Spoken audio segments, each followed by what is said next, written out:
こんにちは。今日は XH2 で動画撮影をする時のカメラの設定内容について紹介していこうと思います。はい、今日ねこれから紹介する内容は、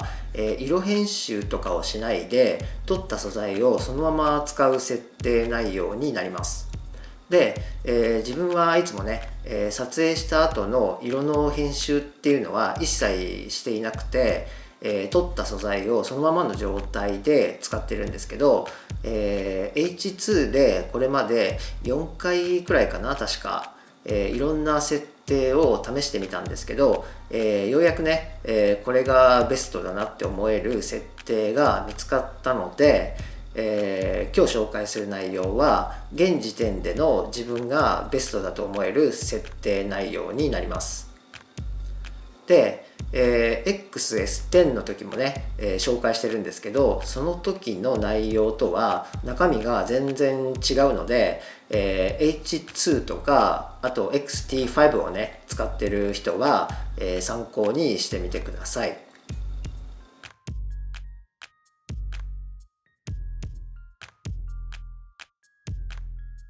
で、紹介する項目なんですけど、全部で3つの項目に分けて紹介をしていきます。まずね、はじめに色について、で次に明るさについて、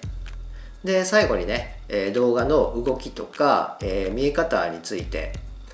この3つをね、順番に紹介していきます。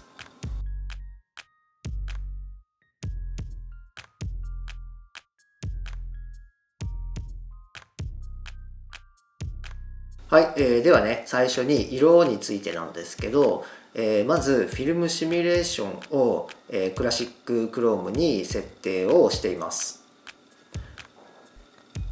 で、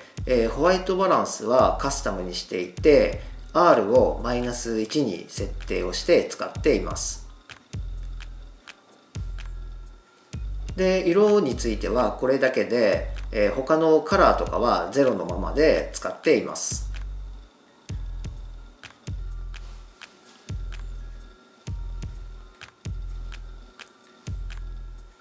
で、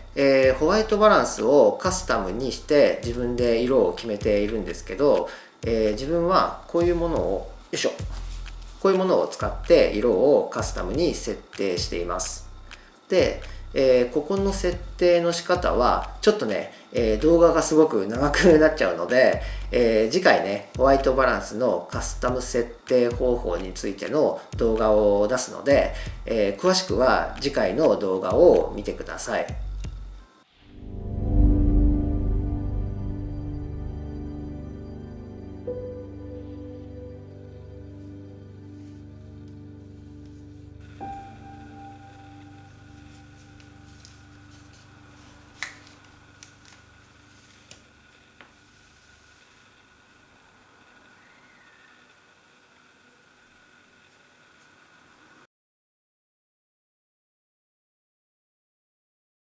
はい、次は明るさについてなんですけど、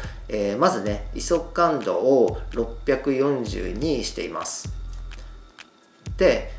これは基本的に640を使っているんですけど、光量が足りない時は、足りない分だけ感度を上げて使っています。で、ダイナミックレンジを DR400 に設定をしていて、最後にトーンカーブなんですけど、これをねちょっと触っていて、ハイライトは触らず0のままなんですけど、シャドウをプラス 1.0 まで落として使っています。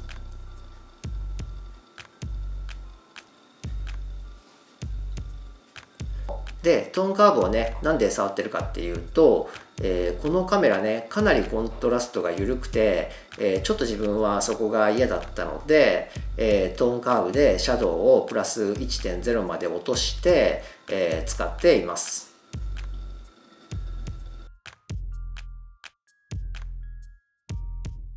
はい、最後にね、動画の見え方なんですけど、まずね撮影コマ数は、全て 59.94 で撮影をしています。で、手ブレ補正機能を MAX の状態にしていて、でブーストもね常にオンの状態にしたまま撮影をしています。で、デジタルレベルはビデオにしていて、後のシャープネスとか、高感度ノイズは、自分は全く関係がないので、両方ともゼロのままで設定をして使っています。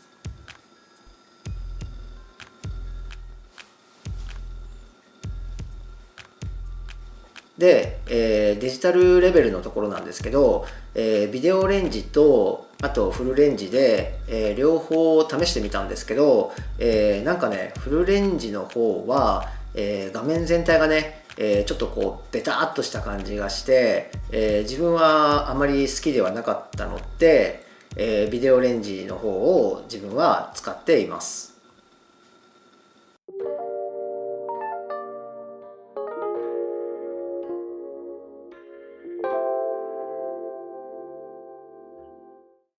はい、以上がね、動画を撮る時のカメラの設定内容の紹介でした。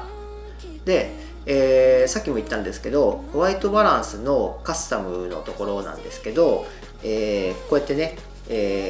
こういうのを使って自分は設定をしてるんですけど、本当はねこれもまとめて紹介したかったんですけど、めっちゃね動画が長くなっちゃったので、次回ね、この子の使い方とか、あとそもそもこの子一体何なのかっていうのを紹介していくので、またね次回も知りたい人は見てください。ではありがとうございました。